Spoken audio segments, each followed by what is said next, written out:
yourself a cold one. They strike 'em, huh? And listen to Ross Tucker break down the top college prospects on another tasty edition of The College Draft.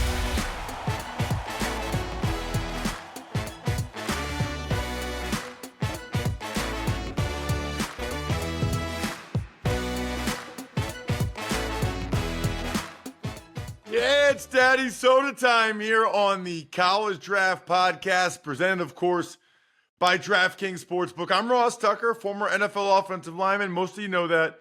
5 teams, 7 years, long time ago at this point, but thank goodness it happened at all because it enabled me to get these different broadcasting gigs. I'll be in the booth tonight for the Jacksonville Jaguars and the Buffalo Bills, Westwood One Radio. I got to be honest with you, I don't really even know how it works because we're also doing the Bengals and the Commanders game.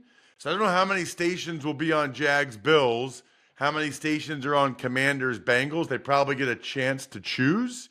I don't know. I just know I'm getting money to go to Buffalo tonight and call a game, and that's really what I need to know, which is cool. You can always check me out at Ross Tucker NFL on social media. Check out all of our shows at Ross Tucker Pod. This is one of my favorite shows because to me it's like 3 shows in one, right? We're going to talk about some of the top prospects in college football every week, right? So we're already looking ahead to the April 2025 NFL draft. It's just fun to keep tabs on not only some of the top prospects, but also some of the under the radar guys. And then also we're talking about some of the biggest games. I mean, this week we got Georgia-Bama.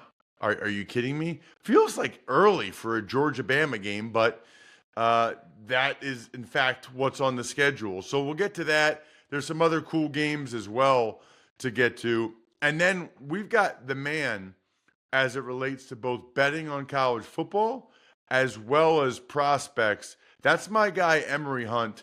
Those of you that check out CBS Sports HQ, he's like on there every day now. I don't know what his schedule is, but it feels like he's on CBS Sports HQ all the time. He started by becoming one of the first real YouTubers in the world of football. I've been to college coaching conventions where they come up to him and treat him like a star. It's amazing, which they should because he is. His name is Emory Hunt. He's at F-Ball Game Plan on Twitter, Football Game Plan on YouTube. He's the czar of the playbook. And then for those of you that love the draft, it's footballgameplan.com/2025 draft guide. That is where you can already sign up to get Emory's fantastic draft guide. I know we've got new listeners and viewers this week, youtube.com/Ross Tucker NFL, which is awesome. We're putting this show in some of the other feeds like Ross Tucker Football Podcast, Even Money Podcast, because we want you guys to all know how awesome Emory is. And we know you don't all subscribe to all 5 Ross Tucker Podcast Network shows. So this way you can check it out, which is awesome. Emory, you were 1-3 last week. So for the year, you're now 11-10. So we still have a winning record. Not quite as good as that 5-0 week in week 2, which was incredible. Your one hit was you. So Emory likes to lay points more than a lot of people do. You laid the 8 with Tennessee on the road, which I would not have done, but it worked. They beat Oklahoma 25-15, laying the 8 with the Volunteers. They look good, man. That quarterback, I don't know how many years he has left or when he'll be a prospect, but he looks legit. Definitely, Nico Iamaleava is fantastic, and he's playing like a guy that's a junior or a senior with some of the decisions that he makes. And I made this comparison Saturday night on CBS Sports HQ.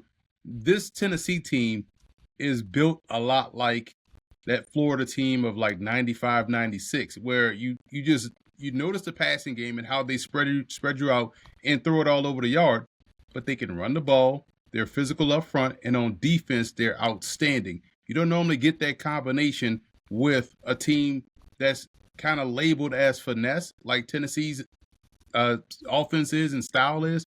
but they are very physical, and they showed that out there against Oklahoma. So this team has the ability to spread you out and attack you with the passing game, but they can run the ball when they want to with the attempts and how they are able to manage up front. And on defense, they get pressure on the quarterback and have a secondary that can take the ball away, and they can also do a good job of stopping the run. So people need to start taking this Tennessee Vols team seriously.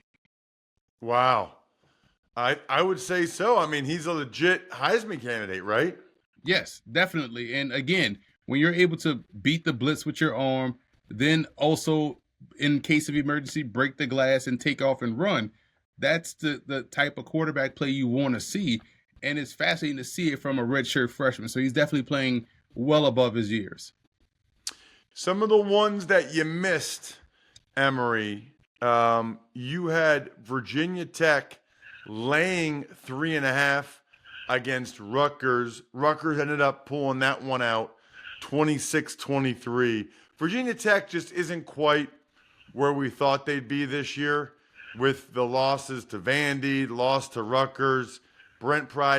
You can't lose those games if you're Virginia Tech. People thought they were like a contender to win the ACC this year. They have not taken the step forward that people thought they would. Which is unfortunate because you have what people have called it, and we've talked about him too, an NFL quarterback. You had a lot of experience returning, and that has worked out for some teams this season, but it hasn't worked out for Virginia Tech, which is unfortunate because I'm a big Brent Pry guy. I like Brent Pry, and I love his staff, but it's just that for whatever reason, things hadn't turned around on the field this year with all that experience returning. Meanwhile, Schiano just keeps getting it done at Rutgers, man. They should never let him leave again. Right. He should be the coach emeritus I think emeritus means you're not actually the coach anymore, but whatever. He should be the permanent coach at Rutgers because they are very respectable when he's there and very not when he's not. I mean, that guy's worth his weight in gold to Rutgers. How about this? We talk a lot, Emory, on the Even Money podcast about getting the best of the number. You had Oklahoma State plus 2.5. So on Even Money, that'd be a good teaser for me. But they lost to Utah 22-19. So you missed it by half a point. Utah, there's certain programs. I mean, I'm telling you, like Whittingham, everything I just said about Schiano, you can say this same exact stuff about Whittingham at Utah. Yeah, you got East Coast Bill Snyder and Schiano, and Mountain West Bill Snyder and Kyle Whittingham, because both guys' programs just consistently, what you're gonna get on offense, defense, and special teams, and they're going to be competitive. They're going to play full 60 minutes. They're going to be scrappy. Those things matter in football, and that's why they tend to win more games than they lose. And this was a prime example because, again, another team that had 20 returning starters in Oklahoma State. I thought Oklahoma State, this was the type of game we expected against Tulsa, but they came out and blew the doors off Tulsa from start to finish, which gave me confidence of thinking, okay, this is a different Oklahoma State team. They're focused. They came in here and laid an egg offensively. They couldn't get anything going. And then on defense, they kept giving up chunk plays at the worst times. Like the run Mekhi Bernard had where he broke the defender off in space where he didn't even touch him was a backbreaker because it was third down. They ran the football. He broke him off and broke like a 50-yard run. So Utah made the plays that were there to be made, and that's why they ended up winning that ball game. Lastly, you laid the points with USC minus 5.5. I was kind of feeling you on that, actually. Michigan made a quarterback change, and that helped. But ultimately, the pick six is just brutal. That guy, another pick six for Will Johnson. I know you talked about the other corner being a good player as well. And then USC takes the lead, and they could not stop. I never even heard of this Michigan running back till like 2 games ago. I thought this would be a huge Donovan Edwards year for Michigan, but this former linebacker, that dude is a beast, Emory. Yeah, Kalen Mullins is outstanding. He's a starter, he's a finisher, he's a closer. So you could put him in any aspect of the game, and he's able to do what he needs to do. I thought the star of that game, outside of Mullins in that last drive, 10 plays, 83 yards, and a touchdown, game-winning touchdown off a straight off-tackle power play, that could be what we're talking about. But how about Wink Martindale?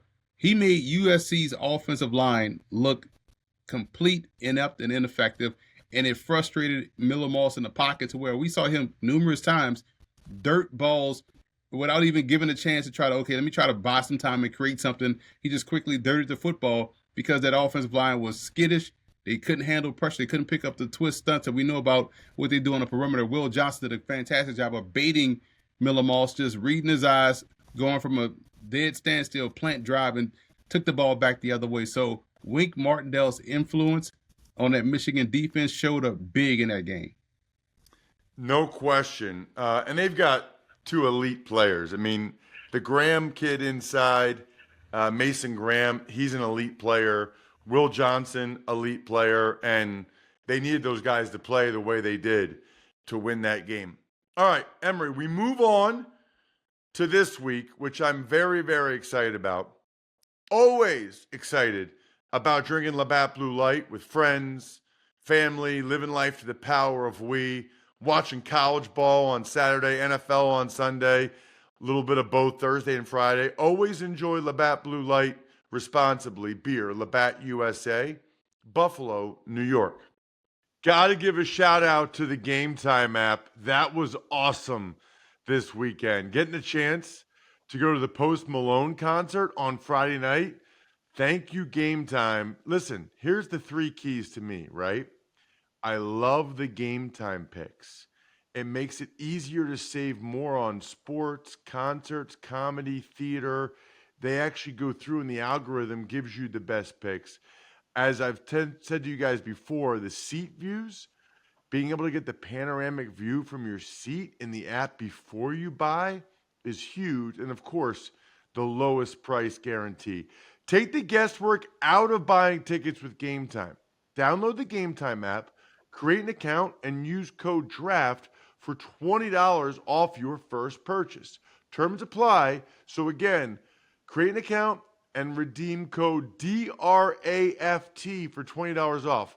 Download Game Time today. What time is it? Game time. Okay, let's start with the biggest one. Georgia and Alabama. Alabama is getting 2 points in this game, Emory. Before we get into some of the players, who do you like in the game and why? I'm going to take Bama in the points. I trust Jalen Milroe more than I trust Carson Beck. One, because we've seen it before. We saw this game last year and how Beck didn't rise to the occasion while Milroe did. And the last time we saw Milroe, he was scoring all the points against Wisconsin. And I feel like he's taking another step forward this year, but this will be the game where we'll see how much of a step he has taken with his progression, in the whole part of his game from a passer to a game manager. We'll see that against Georgia. And we'll also see, to be honest, how Carson Beck responds to what he put on film last year against his Bama football team. Although it's not the same type of Bama pressure that he'll face, but this is still a big game early in the season. He didn't play particularly well against Kentucky, but he has a chance to change the narrative in this one. So this is going to be a fascinating game for both of these quarterbacks, but I do like Bama to get a job done. This now, I will say this, Milroe, it's unbelievable. It was a year ago, Emory. I did that Ole Miss Bama game. He was coming off being benched against South Florida and not playing at all. And then even in the Ole Miss game, he was spotty and had a terrible interception. It's like inspiring how much he's improved. I mean, he got a lot better last year, but it definitely, watching that Wisconsin game, feels like he took a big step this year. It's strange to say this, but Nick Saban leaving and Kalen DeBoer coming, that was a huge boost, I feel like, to Milroe's draft prospects, because we saw what DeBoer did with Michael Penix Jr. I mean, Milroe must have been the happiest guy in the joint. And then they get the 17-year-old receiver who's awesome, and Ryan Williams.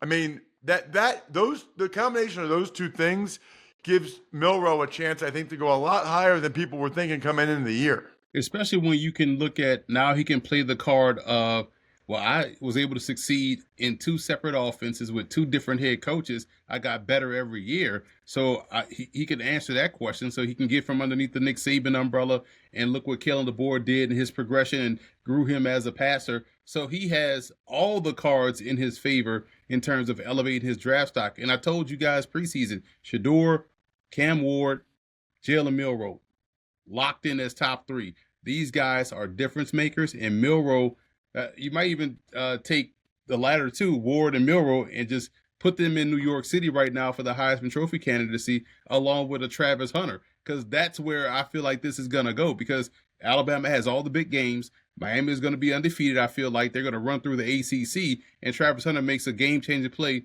at receiver one week, at cornerback the next week. He keeps doing that every year or every week. That he's going to end up being in New York too. So, but you're talking about two of the top quarterbacks in the draft class, and Cam Ward and Jalen Milroe playing big games, and Milroe has a chance against Georgia to really elevate his stock, because again, this is a top 4 matchup out there on Saturday.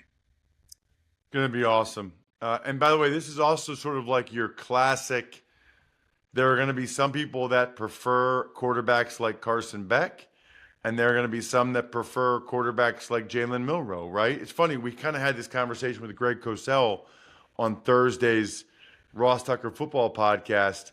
Do you prefer higher upside and more athleticism, but potentially more mistakes? Or do you prefer, more of a guy that you look at as like a steady Eddie in Carson Beck, but not the same upside in terms of arm talent or athleticism? It's an interesting discussion for sure. Speaking of arm talent, Penn State hosts Illinois, and Penn State will be Saturday night. Illinois is undefeated. They just won at Lincoln, Nebraska against the Cornhuskers.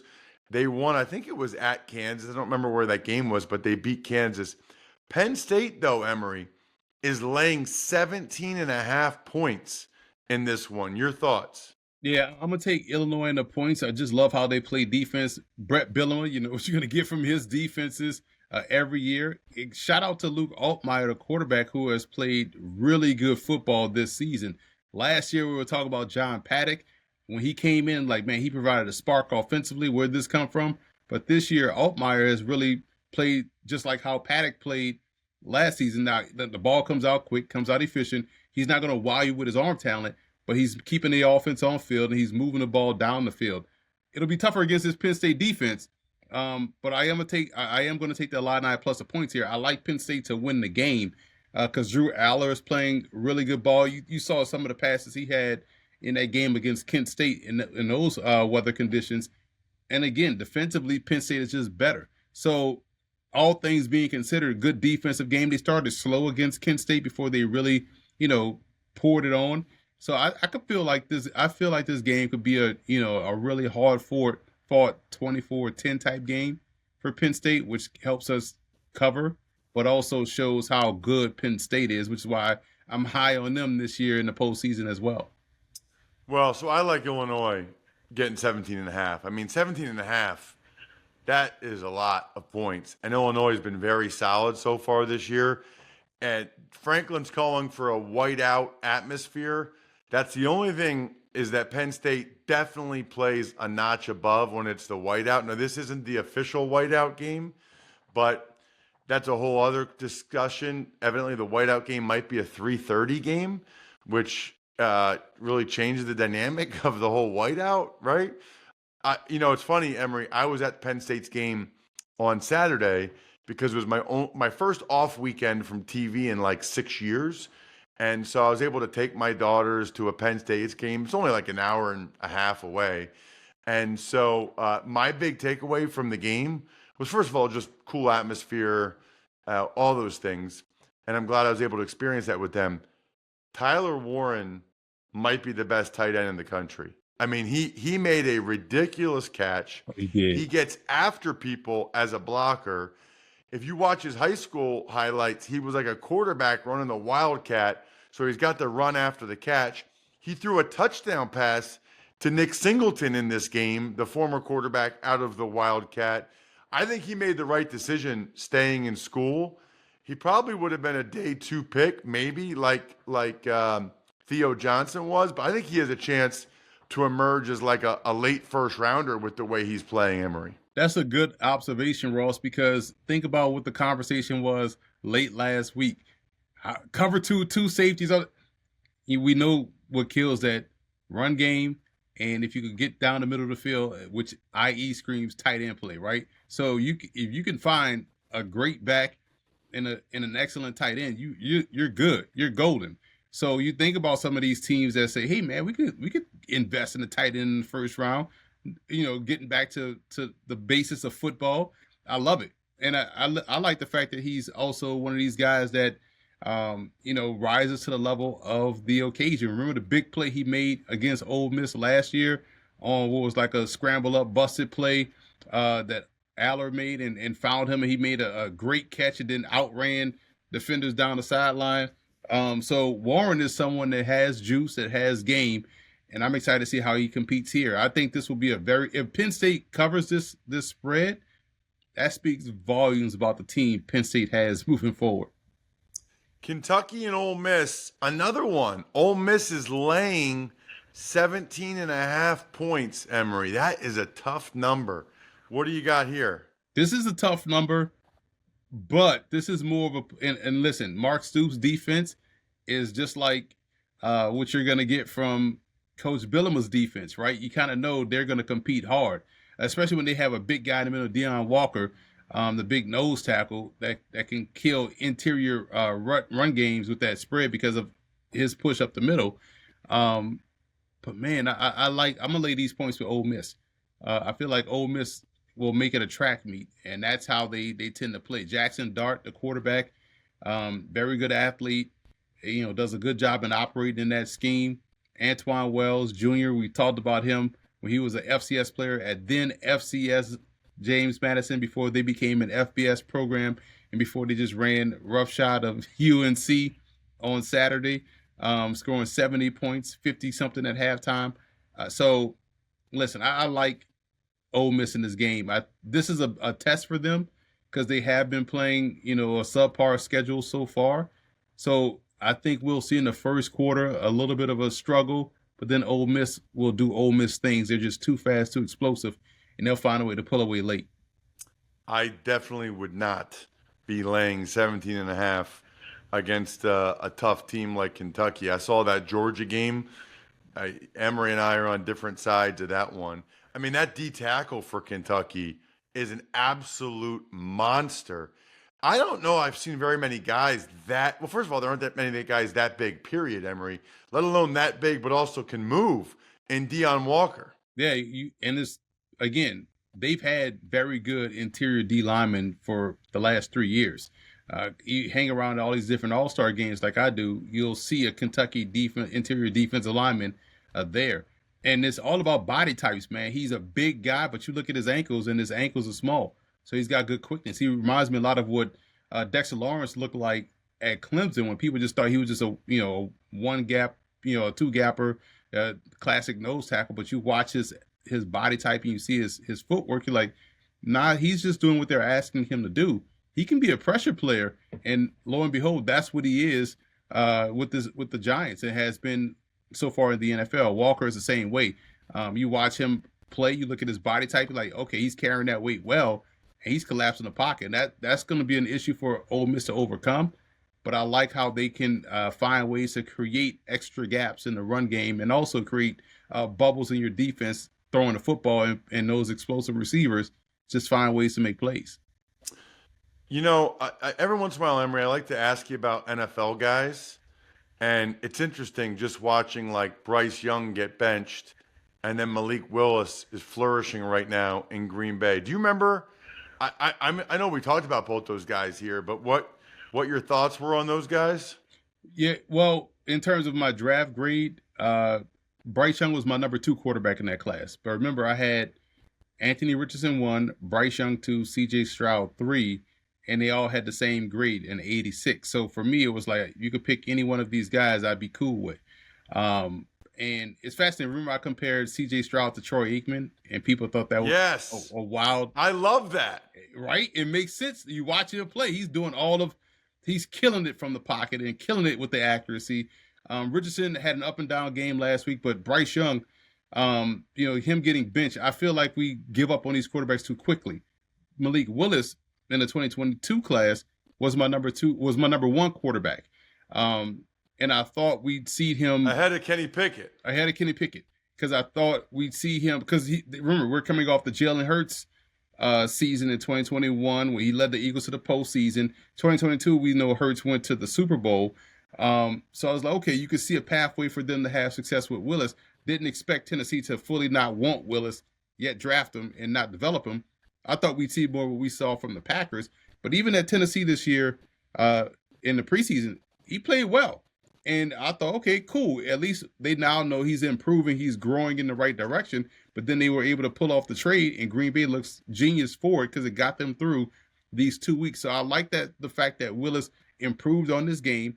I expect Bryce Young to do the same, and therefore we should see him the next time he gets to start, like a Sam Darnold. Although Darnold had like 3 opportunities to start, but Darnold was starting to look like the guy I thought he would look like coming out of college. He was my number 2 quarterback in that 2018 class, and I compared his game to Tony Romo. So it's good to see these dudes find their sea legs, playing free in their mind, and that's why they're having success. And I feel like once Bryce Young reaches that freeness of his mind, he'll play well too. The keg is kicked. We are all tapped out.